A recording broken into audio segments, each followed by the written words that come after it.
Yes, I do have a lot of pets. We're live now, so we can just start. Okay. I have 5 cats and 3 dogs, and then we have a snake and also a turtle. And yeah, the cats are like really rambunctious. We have like 6 litter boxes. So What's the turtle's name? Slice. I love And he that. rides a skateboard. Oh, We have tech deck skateboards specifically so he can like rides a ride. skateboard. Yes, he does. I've seen that live. Yes. On TV, and I totally want that. Yeah. I want to see that in person. What are you talking about? Yeah, it's freaking insane. Yeah. Pets. Over to you. Pets. I have a. I have a very, very fat cat. How fat? Will eat anything in sight fat. Okay. You know? Okay. Yeah. And love him down with a passion. But What's its name? His name is His Shay, Shay. and he loves to be in your face. okay. Can you demonstrate how big? Yeah, the how cat big, is? like we a- need to like- see. Like what's the like- scale? So the size of a small dog. Pretty much. Okay. Okay. That's a little big for a cat. What about That's you? a You big got one. any? I do. Can you hear me okay? I have a cat as well, and its name used to be Oberto because it was just like this big sausage kitten when it was born, and then recently someone changed the cat's name, which was very strange because immediately the cat started responding. So we think we had the name wrong for the 7 years Oh. because it immediately started responding to Sam. Oh, goodness. I know. Giant. It's a giant cat. Also. Like what kind? I'm not sure, but it's just so big, and it's and I used to live on some acreage, so it actually was a hunting cat, and so Do you think it could have been in like a Maine Coon or something? I don't know. Was it like big and fluffy? It is very big and fluffy. It's probably a Maine Coon. It's like solid slate gray. Maine Coon. Seriously? Maine. I need to get you a picture of this cat. Yes. So you can. So then I can determine. Because Maine Coons have like the things on the Yeah, ears. some of its them do. mama sort of had some. So Yeah. maybe it was. Maybe. Maybe it was. Okay. That's amazing. Okay. Are we good? Yeah. Oh. Are we ready? Oh my goodness. Okay.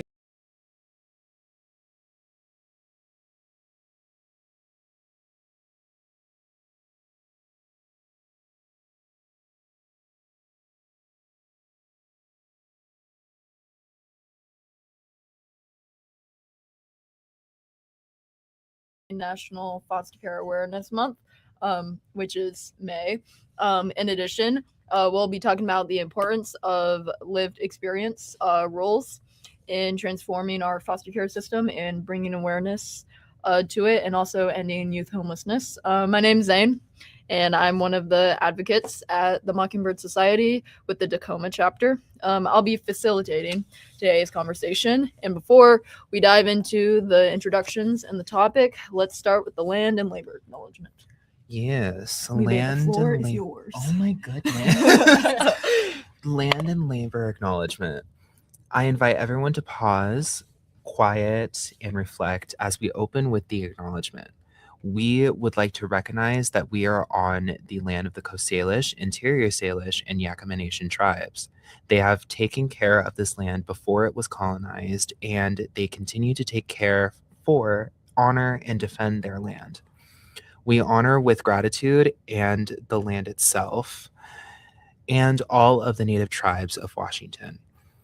We would also like to recognize the historical and systemic exploitation and oppression of Indigenous peoples and enslaved Africans and other historically underinvested people, which has led to the disproportionality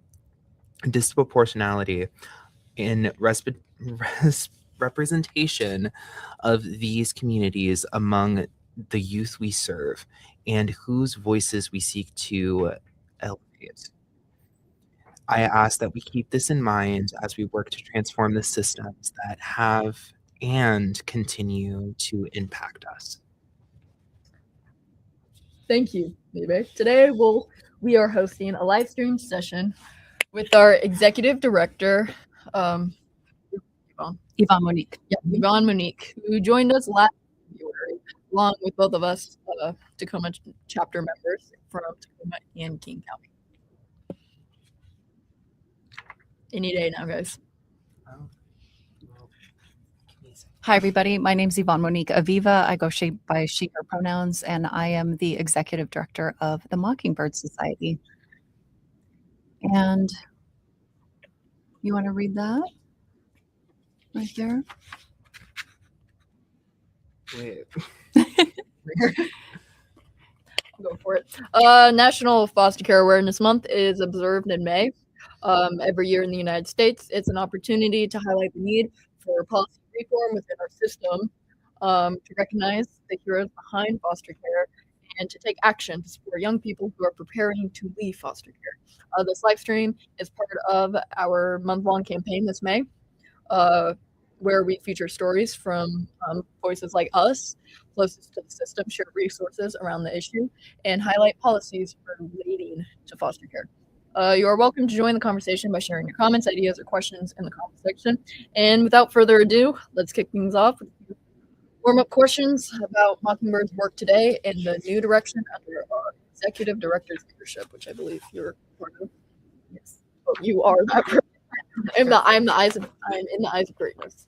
Indeed, you are greatness. You are greatness. Okay. Yes.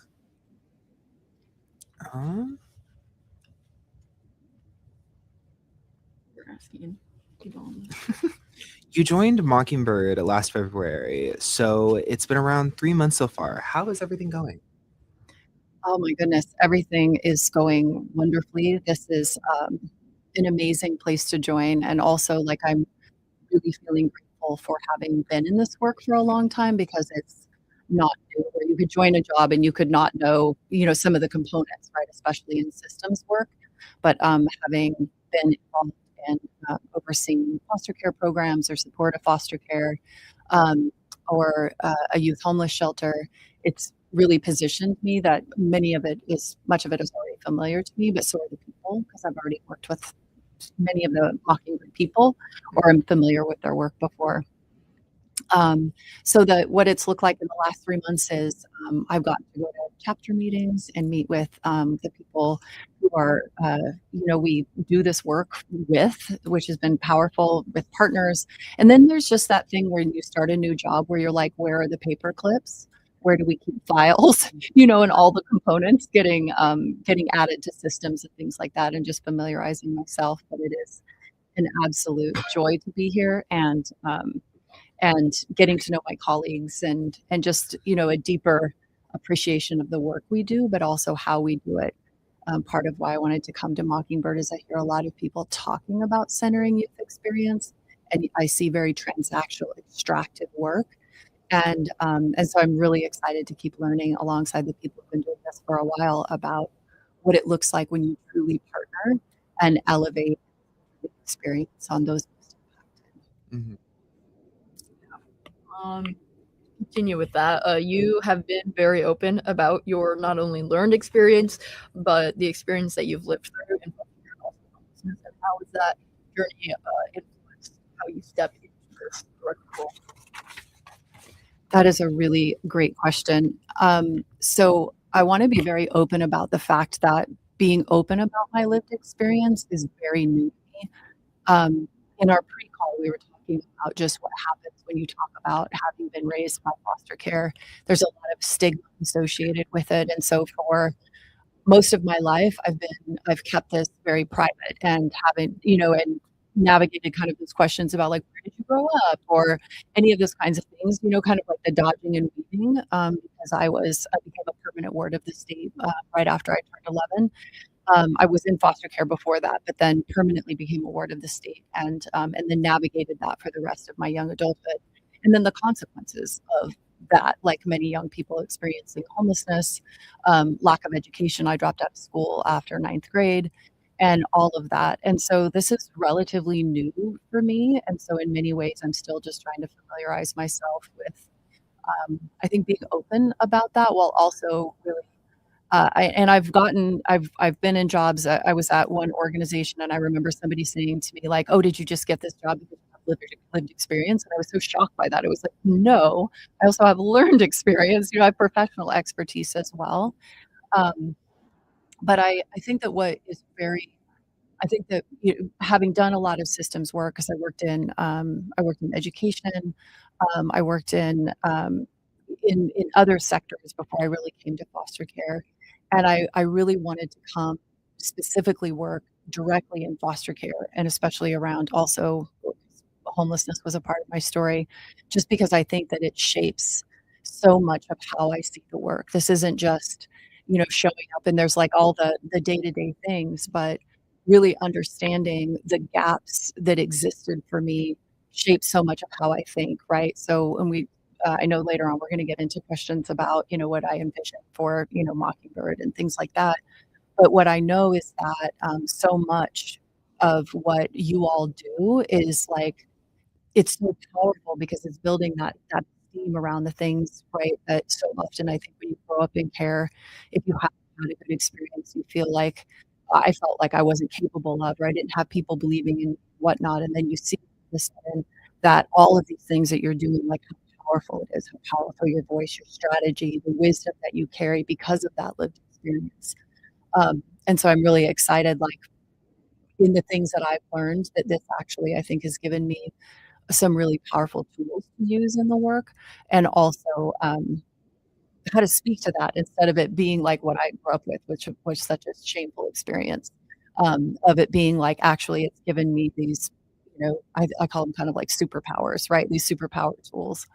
But I'm curious because I'm going to turn the question back to you. What is it like for you to have somebody leading an organization that's focused on transforming foster care and ending youth homelessness, who's experienced both of those things as well? Here, there's another microphone. You're like, would you mind repeating that question? Yeah, what is it like for you to have somebody who's leading an organization who also has that shared lived experience of foster care and homelessness? Yeah. I think that it brings a lot of like intrapersonal understanding rather than on a basic level.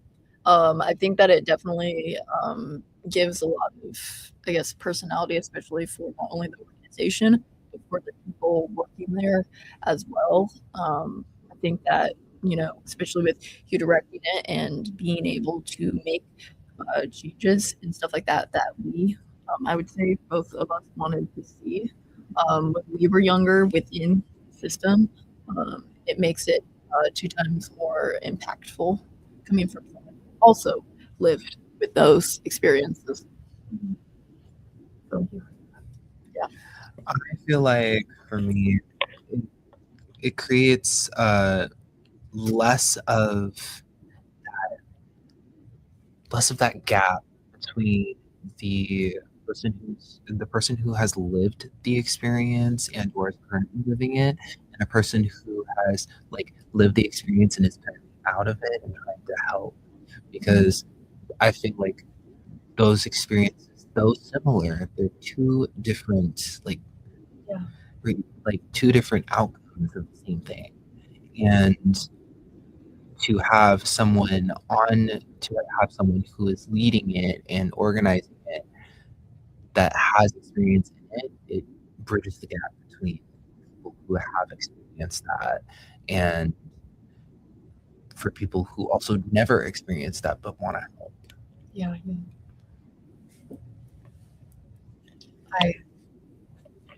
One of those. I really appreciate that because I think it goes, one of the things that I've been fascinated with, and I know that we had a brief like conversation last, even though there is like decades between us, there are still incredible similarities between experiences. Like, have you, and I'm curious as well, and then we'll go back to the script. Have you known many people older than you who had lived experience in foster care? Okay, man. I have.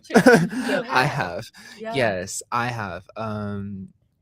I can actually say this to my biological siblings. My biological siblings got out of foster care before me.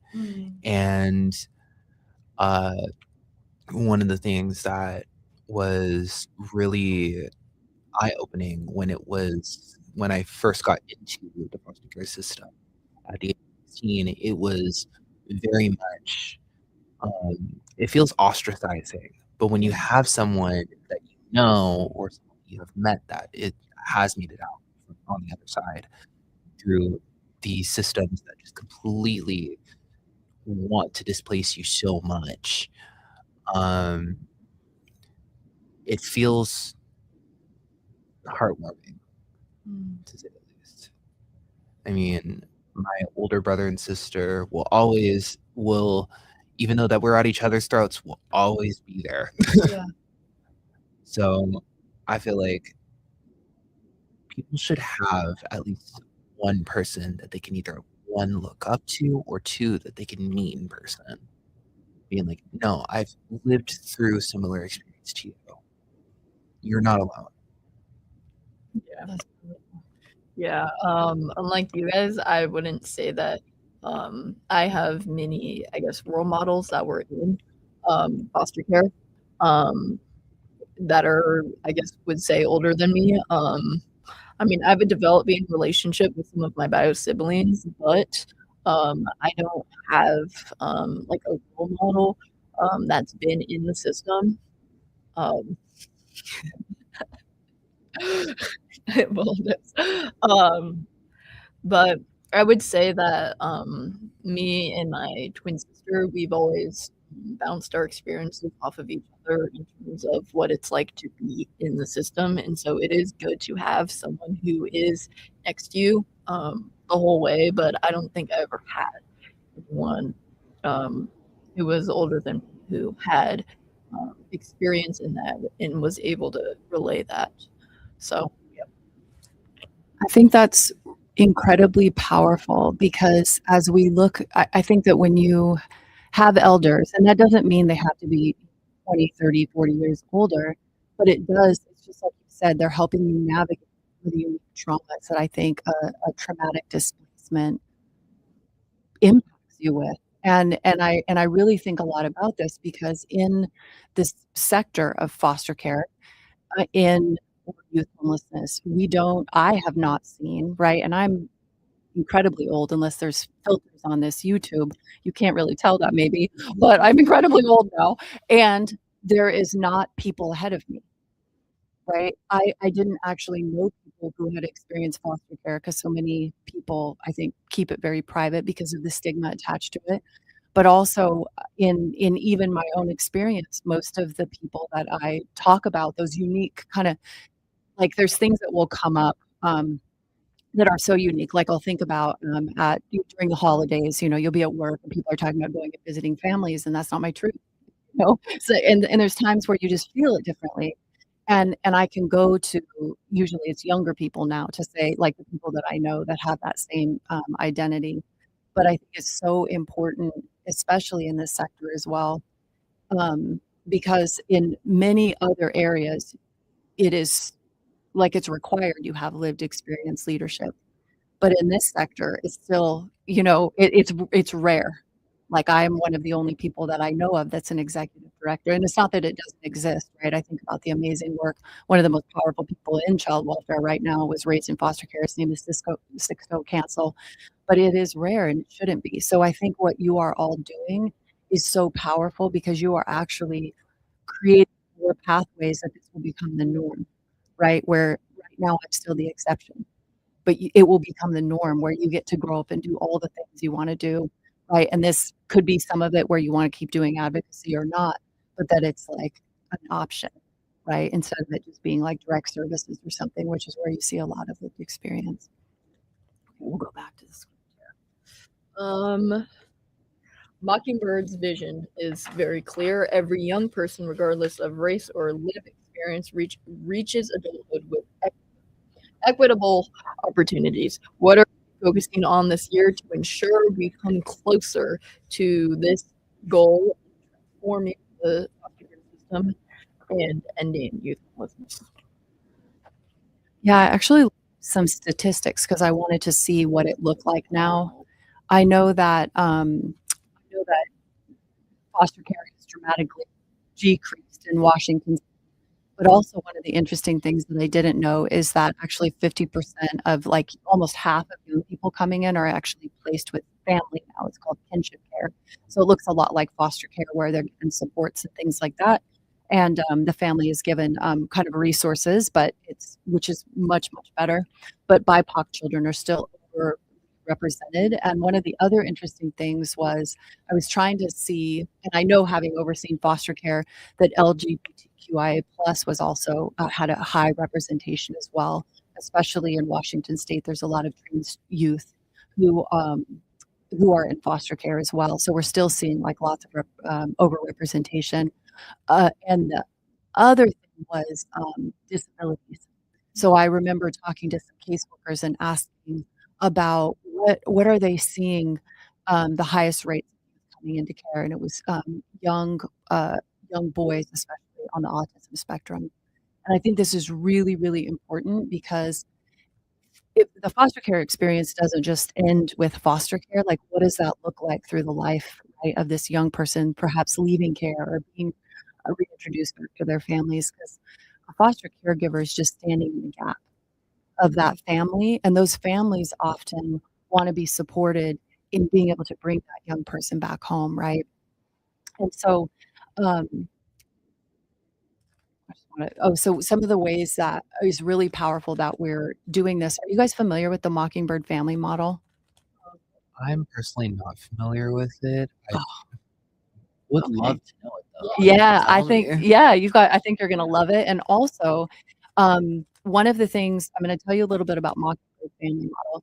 And so what it is it's essentially when you would go into care, you would be a part of a thing called a constellation, which is it is essentially a network of caregivers who are all linked together. There is one central call, it's called a hub home, and that hub home acts as a resource center for all of the families. So let's say that you were a teenager and you were really tired of your foster family and like some of those moments that come up, you could go to that hub home. They have open beds where you could be like, I'm going to come and stay for a couple of days, just get a break from my foster family. Or it would be where you also had these neighbors, right? And they're all in a geographic, so maybe not just down the street, but you can call up and be like, I want to go over to this person's house, right? And you know that that's a safe place because they're also a foster caregiver. And there's young people, so you have that shared identity as well. And it essentially this constellation acts as an extended family network almost. So one of the things that is really powerful about the Mockingbird family model is that it is not only in different places here in the United States, but it's actually international. So in the United Kingdom, for instance, if you come into foster care, you get to be a part of a constellation. This is so important because also it means that not only are foster caregivers connected, but also the families, right? Kinship care can be connected, right? So if that young person is going to transition back to the family, now that family can be a part of this constellation as well. So you have this network of care around. And the more that you have people wrapped around or these substantial sort of resources, what we hear is foster caregivers give up their license. Did you know this? Within the first 2 years on a national average? It's within the first 3 years. So they start fostering, they want to be that support, and they feel so isolated that they give up their license. Or even families who take children as kinship caregivers often feel isolated and alone because the kids might need a lot of support. But this model actually provides those kind of supports that these kids have longer stabilization. So that's one of the ways. Another thing I want to briefly talk about is our work with Built for Zero. So we are working on transforming youth homelessness in King County, and we are the only agency that has young people at the table leading the work. And it's growing and it's powerful. And we're looking at the next layer of actually what that's going to look like to make sure that young people's voices are centered in designing the solutions. And really, it's so that homelessness is rare, it's brief, and that there's actually permanent off roads to creating that stabilization. So those are some of the ways in which we're currently doing that work, and we're going to keep advancing, which is really exciting because we know that in foster care and also with youth homelessness, it's overrepresented by BIPOC people. And when it's people that their voices are centered, we see real solutions so that these things are breathed, right? Especially around youth homelessness as well. And while we're talking about foster care, I think it's important to talk about homelessness because it's one of, there's a statistic of the first year after care, the rate of homelessness, and then at 26, a high percentage of also young people experiencing homelessness. Yeah. I would say let's kind of transition a bit to kind of get some perspectives on foster care and youth homelessness. I think us being the younger members. I would love that. Yeah. Okay, I'm going to start with this question. What would you like to share about your foster care journey? Oh, okay. So, that is a great question. I feel like not.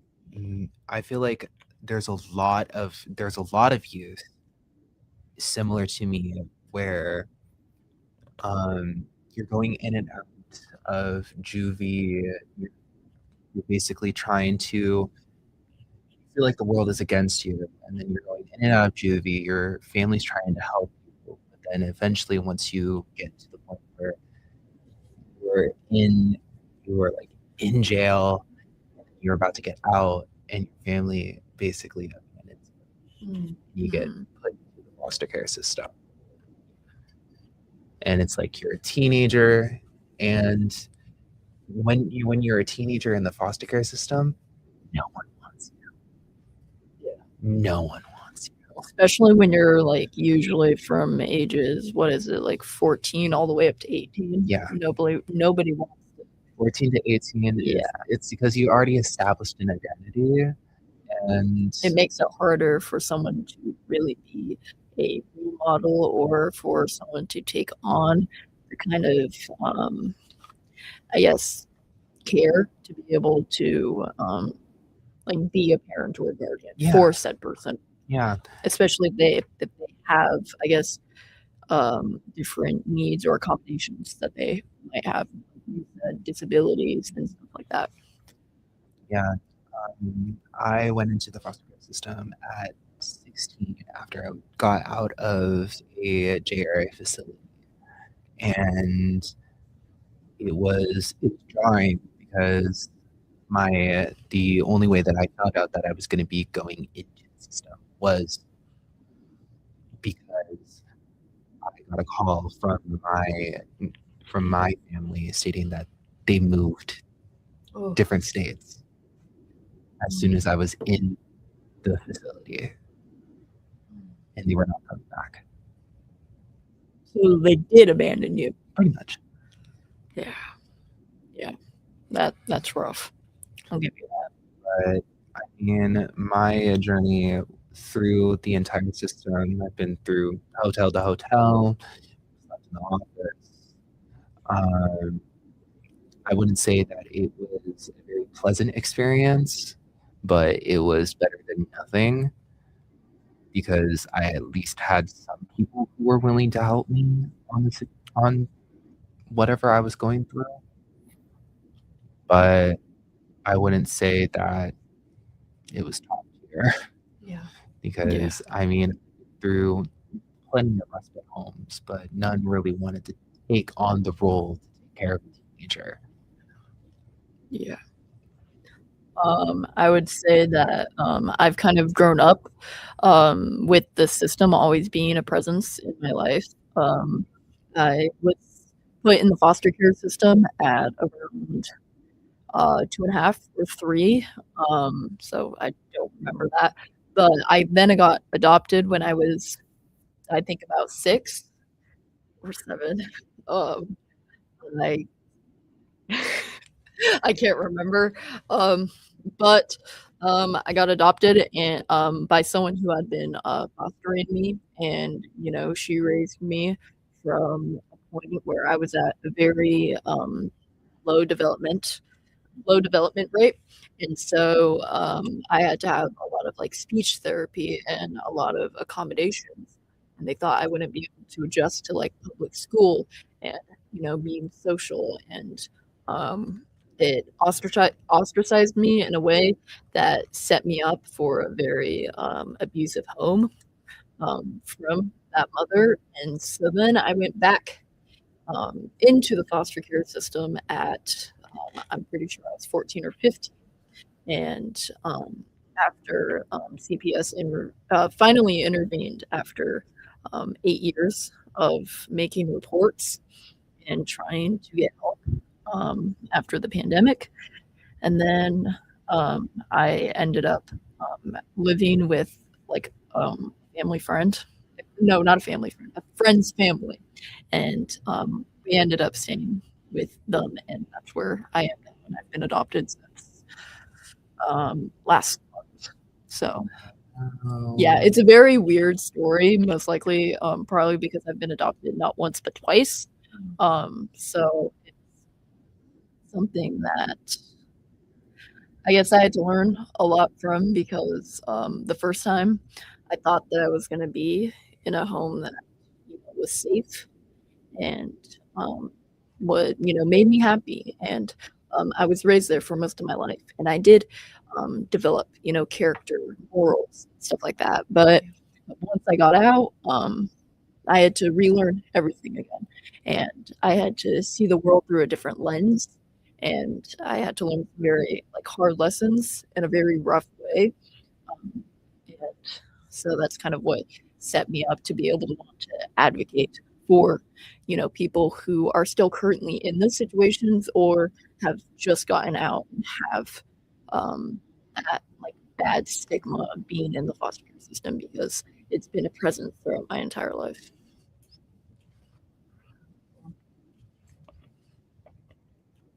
Thank you both for sharing just, parts of your story. I'm a noisy listener, so I'm just like, we have microphones in front of us, but when you're talking, it's just hitting me in that way of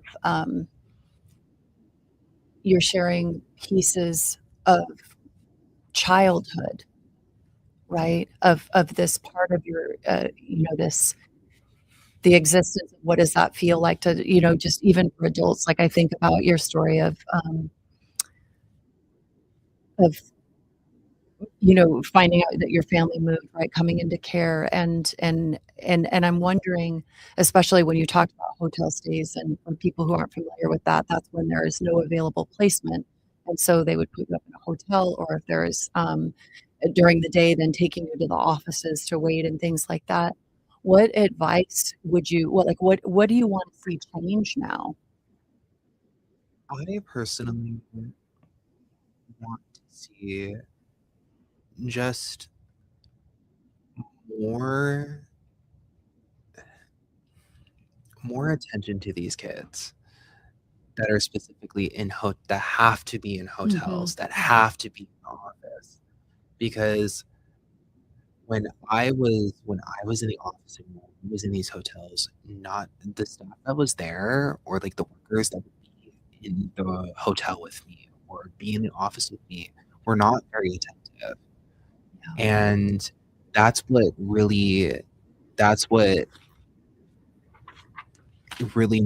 didn't give me any confidence in myself or the people who were even watching me, because I could get up and go and they would not care. I feel like I feel like I want to see more people who did really genuinely care about these kids, because these kids are basically just being abandoned. Yeah. When they're being placed in hotels, when they're being placed in the office and have to sleep in the office or have to sleep in these hotels, because that's basically all it is. It's just abandonment and damage control. So what do you think are the biggest challenges in our current foster care system that need to be changed, that need to be reformed? I would say, kind of going off of what you said, was kind of that abandonment and leaving with little, if not no resources. And as you're younger and going into the foster care system, you don't really know what to do or how to advocate for yourself, especially if you haven't been in there before. And Because they don't tell you. yeah, they don't tell you. They give you somebody's number, and then either they reach out once and they don't reach out ever again, or you contact them and they give you links for other resources, and Yeah. it turns into a daisy chain of, let me talk to my superior, or here's this to some sort of website that tells you what you already know or something you can't possibly do. And then little do you know, you had an entire team waiting for you to even respond. Exactly. And no one told you that. Exactly. I would say, in a way, the part of the system that kind of, I guess, failed me or was very challenging to deal with was specifically CPS. I will say that there's a very large majority of cases of going into foster care that comes from CPS reports and being in unsafe homes. That's kind of the most common and talked about reason of why people are in foster care, is because their previous home was unsafe for them to be in. And I think that CPS needs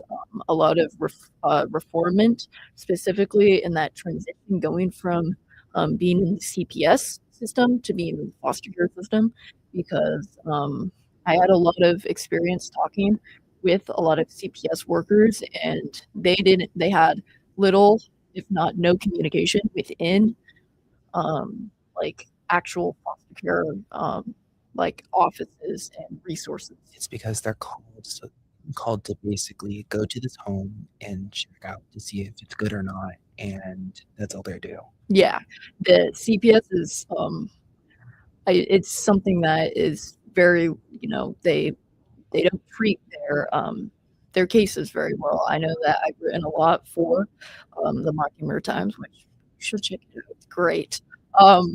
Yeah, it gives a lot of informing on it, but it's something where specifically CPS treats their people like their case files, their numbers for people to check out, and they look very much on basic level of like wellness checks and different procedures. And they say they can't do certain things without going through 20 checkups, to which a lot of people end up passing. And my mother was able to pass all of the CPS checks and welfare visits for 8 years before I was finally able to get out. And I think that CPS needs a lot of reforming on their, on I guess their due process, and actually listening to youth stories and what they have to say. I feel like that is something that needs to be said a lot. Mm-hmm.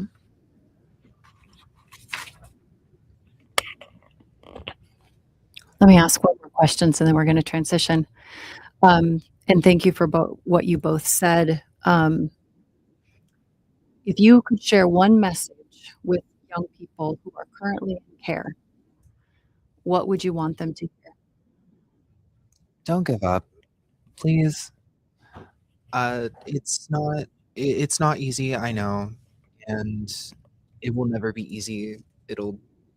And I'm not saying that to just be mean or to be pessimistic. It's not easy. Being in the system is not easy. It is not, and it's a journey. It's a journey and a half. And when you can get out or age out, it's going to make you stronger, and you're going to know a lot more things than the average person. You're going to know a lot about either it's going to be social cues, dynamics between other families. You're going to meet different people. Just go in with an open mind and keep going. That's all I have to say. I think what I would say is to advocate when yourself when no one can or no one has the energy or time to. I know that especially with my journey, I had to figure out a lot of life lessons the hard way, and I would say to pave your own sort of path, even if people don't like it or you get bad reps from it. to learn what you need to learn and figure out what resources you need and what help you need on your own, because no one else will do it for you, especially when you're within care. Is, you have to reach out and badger those social workers. As much as it sucks, unfortunately, with the system being a net, it is okay to use it as you can before you either age out or you find a family who will, be that resource and give you care and patience and love. And it's not easy. I will say that. I'll back up what you said, but you have to be able to, be strong and advocate for yourself, because no one else is going to do it for you. And that's the way that you will learn those life lessons and how to be okay within this world. I think that's kind of what I have to share with that. Yeah. And just to reiterate what Zane said, yes, forge your, like, if you have the ability to create your own path going through and you get a bad rep for it, just take the bad rep and continue on. Because your well-being and your sanity and your safety are top priority. And if no one else is willing to help you with that, sometimes you do have to take it upon yourself to make sure that your safety is top priority. And if you find people who are willing to, like, be around you, willing to guide you, and willing to just help you where you fall short, keep those people close. Like, extremely close until they can't breathe. Yeah. Because they're basically lifelines. If everything goes wrong, there is at least one person that, if there is a person that is willing to help you, willing to go to bat for you, that is your lifeline. That is someone that you can fall back on. Yeah. Keep them close. And keep them close until they can't breathe anymore. That's all I have to say. Yeah. I want to add, if I can, one thing to that.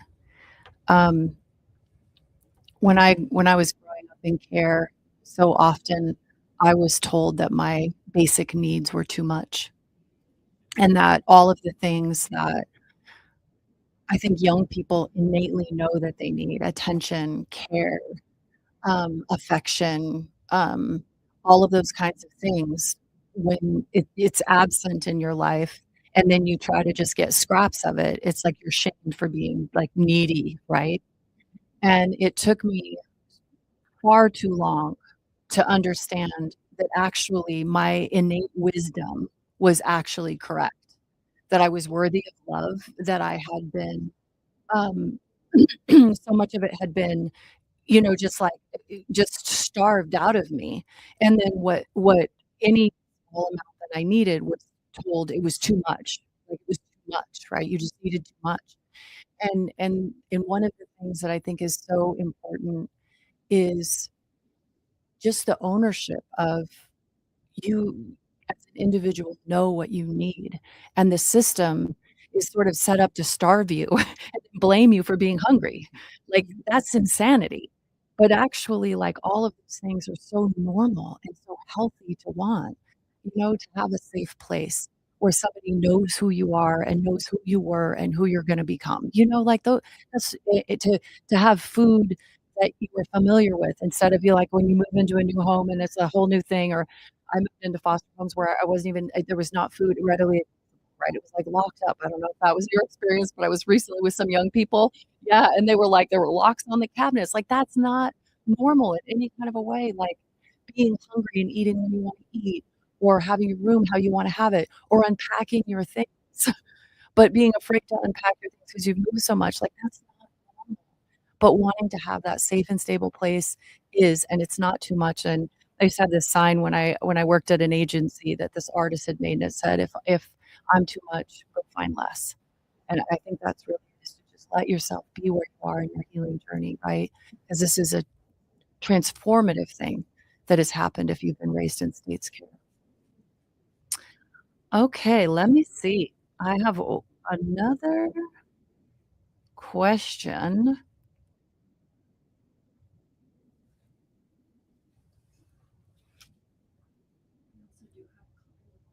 Oh, you do have a couple of questions? Oh, we got some questions from out there. Okay. Oh my Let me hand it over. goodness. Oh, wow. Okay.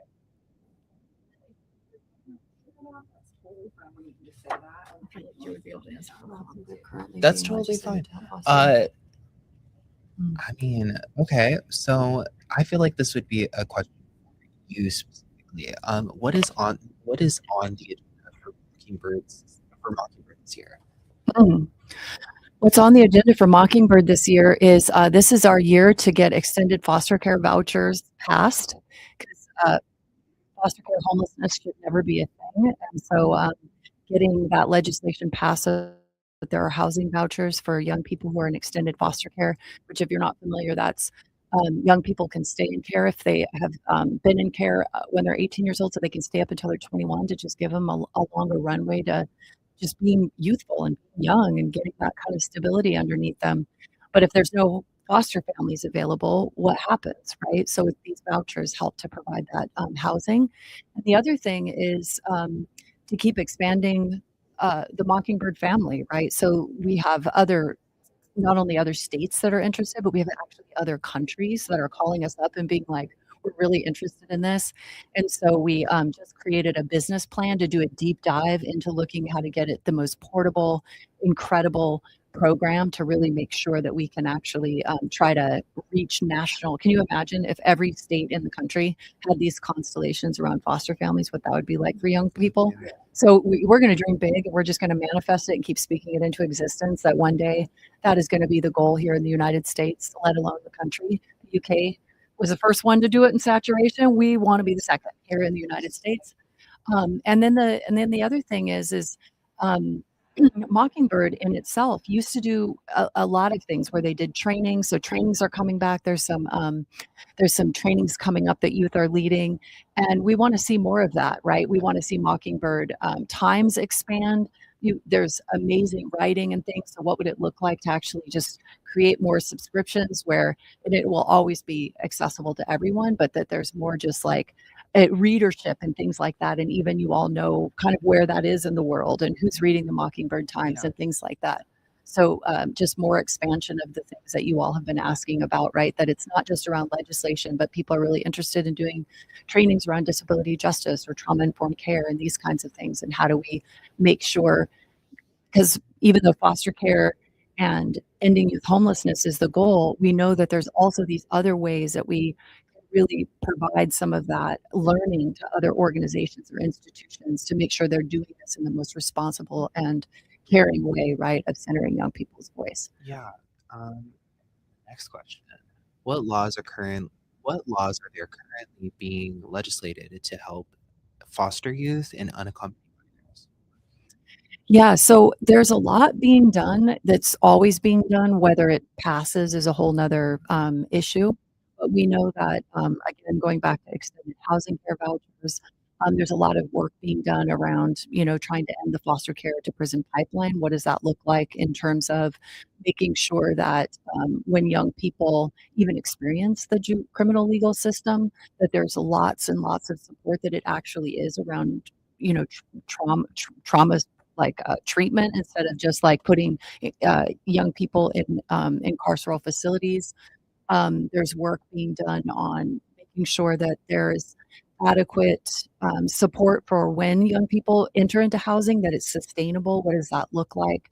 Things like that. So there's things that are not just around legislation, but also just around practices, right? We're seeing in municipalities like in King County, or the amazing work being done down in Pierce County of just really how to center youth voice to implement some of these things. So I encourage you that if you're not already familiar, get on Mockingbird's website so that you can really help to support that. It's very small ask during legislative session. This is going to be a big legislative session because it's our longer one. We do them every other year. There's a longer one and a shorter one, but then you can sign in around the legislation being passed, not just for us, but for, other organizations that are trying to pass legislation or get funding to do that incredible work around specifically the most vulnerable young people, advancing education, housing, all of those kinds of things. Are there any more questions from out there? No? Okay. I know that we're almost at time. Can I ask you both one more question? Of course. Is there anything that now that we've been talking that you want to say in our last few minutes with being live? And if not, then I will go to a question. But I know that sometimes just being here can inspire some. I have nothing. Okay.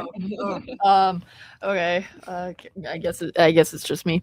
I would say that bringing kind of that awareness into the different stories of what foster care is like and the accompanying resources that are being not only passed but also advocated for foster care brings I guess a lot of like conversation into what it's like, not only as a lived experience, but also learning what others have gone through and how to take action from that, because that is the most important thing. Because we can sit here and we can talk all day, but if there isn't any action made to fix or at least try to reform within, the system that has failed so many, what is there that we can do?